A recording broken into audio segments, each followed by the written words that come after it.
ॐ नमो भगवते वासुदेवाय। ॐ नमो भगवते वासुदेवाय। ॐ नमो भगवते वासुदेवाय। हरे कृष्णा कृष्णा कृष्णा हरे हरे, हरे राम राम राम हरे हरे।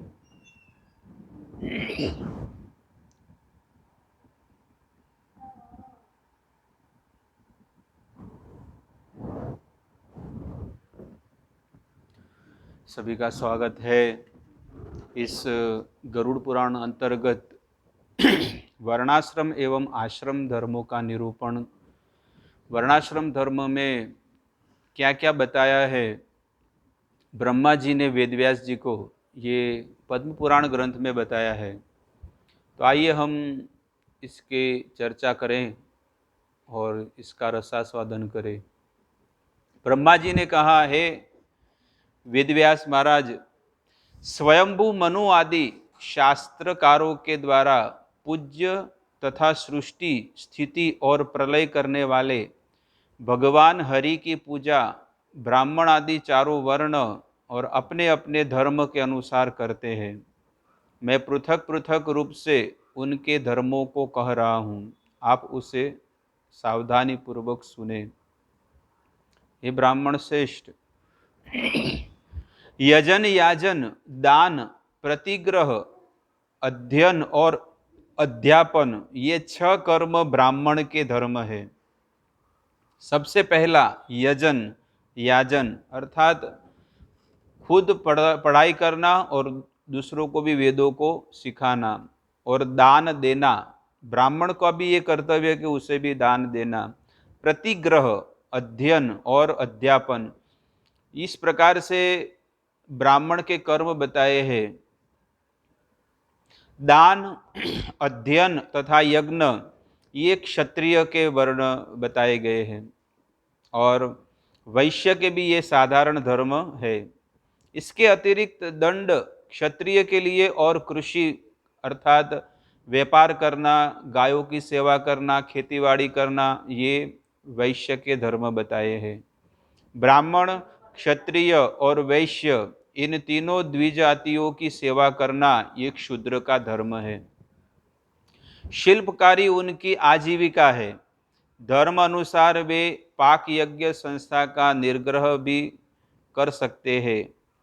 और ब्रह्मचारियों के विषय में बताया है, भिक्षाचरण, भिक्षा का आचरण करना, गुरु शुश्रूषा और गुरु की सेवा करना, और स्वाध्याय का होता है वेदों का अध्ययन करना, और संध्या तथा अग्नि का कार्य, ये ब्राह्मण ब्रह्मचारी के धर्म माने गए हैं।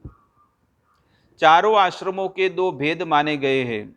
इसके अनुसार ब्रह्मचारी के उपकुर्वाण तथा नैष्ठिक, ये 2 भेद है। जो द्विज विधिवत वेदादि का अध्ययन करके गृहस्थ आश्रम में प्रविष्ट हो जाता है, वह उपकुर्वाण है। जो मृत्यु पर्यंत गुरुकुल में निवास करते हुए वेदाध्ययन करते रहते हैं, वे ब्रह्म तत्पर होते हैं। उन्हें नैष्ठिक ब्रह्मचारी के नाम से जाना जाना चाहिए। इस प्रकार से यहाँ पर गरुड़ पुराण में बताया गया है। आइए हम वर्णाश्रम धर्म के अनुसार वेदों में हमारे क्या बताया है वो हम चर्चा करेंगे। भगवान श्री कृष्ण उद्धव जी को 11वें स्कंद में कहते हैं, विप्र क्षत्रिय विशुद्रा मुख बाहु रूपादजा वैराजात पुरुषात जाता य आत्माचर लक्षणा। त्रेता युग में भगवान के विराट रूप से 4 जातियां प्रकट हुई। ब्राह्मण अर्थात भगवान के मुंह से निकले, क्षत्रिय भगवान की बाहों से, वैश्य भगवान के जंघा से, तथा शूद्र उस विराट रूप के पांवों से प्रकट हुए। प्रत्येक विभाग को उनके विशिष्ट कर्तव्यों तथा आचार व्यवहार से पहचाना गया। यह पहले के युगों की बात है कि पहले जितने भी जीवात्मा यहाँ पर इस पृथ्वी पर प्रकट होते थे उनका एक ही धर्म था। इस श्लोक से भगवान उद्धव जी को बताते हैं कि पहले सब लोग वैष्णव धर्म का पालन करते थे और वैष्णव धर्म धीरे धीरे जब च्युत होने लगा, टूटने लगा, तब भगवान के द्वारा ही 4 वर्ण का यहाँ पर बताया गया है कि 4 वर्ण भगवान ने बनाए। जिसके जैसा स्वभाव था भगवान ने उसे ऐसा नाम दे दिया और भगवान ने इस प्रकार से कहा कि ब्राह्मण मेरे मुख हैं और ब्राह्मण का क्या कर्तव्य है, क्षत्रिय मेरे वक्षस्थल है तो क्षत्रिय का क्या कर्तव्य है, और वैश्य मेरी जंघा है उसका क्या कर्तव्य है, और शूद्र मेरे चरण है उसका भी क्या कर्तव्य है। ये पूरा वर्णन हमारे इस भगवद गीता में बताया गया है, हमारे वेदों में भी बताया गया है।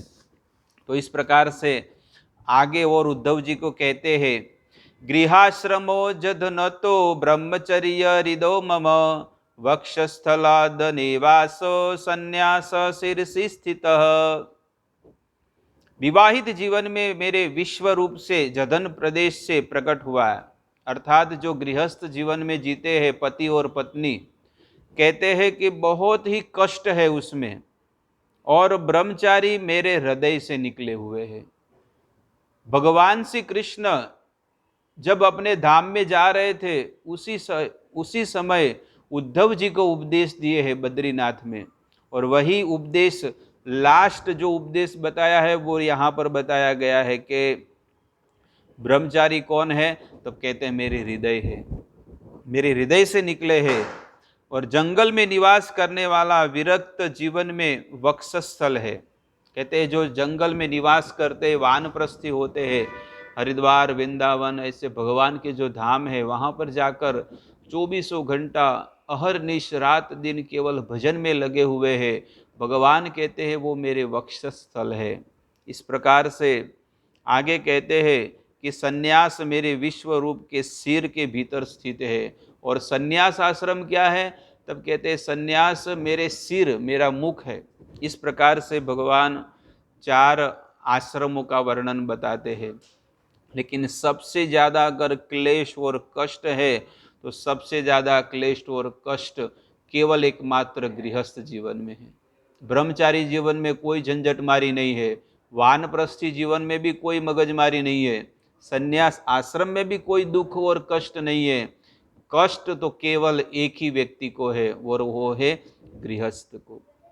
जो भी व्यक्ति गृहस्थ जीवन में पड़ जाता है तो शास्त्र कहते हैं वो पूरा जीवन दुख, केवल दुख ही दुख उठाता रहता है। इसलिए यहाँ पर भगवान कहते हैं कि गृहस्थ कौन है, तो मेरे चरण है, जधन अर्थात मेरे पैर है। और पैरों, पूरा शरीर का वजन कहाँ पर आता है बताइए, पूरा शरीर का वजन कहाँ पर आता है, पूरे शरीर का वजन हमारे पैरों पर आता है। वैसे ही जितने भी समाज जो है हमारा, जो भी गृहस्थ जीवन है, ब्रह्मचारी है, कोई भी प्रकार का वानप्रस्थी सन्यासी हो या कोई भी हो, ये पूरे समाज का भार एकमात्र गृहस्थ के ऊपर ही होता है। इसलिए रात दिन वो परिश्रम करता रहता है। निद्रयाता हियते नक्तम व्यवाये च न वावय दिवाचार्थे हया राजन कुटुंब भरणे नवा। कहते हैं गृहस्थ व्यक्ति ऐसा है कि रात दिन अपने परिवार की चिंता करता रहता है कि क्या होगा मेरे परिवार का क्या होगा, और इस प्रकार से अहरनिश रात दिन चिंता करते रहता है और जलता रहता है।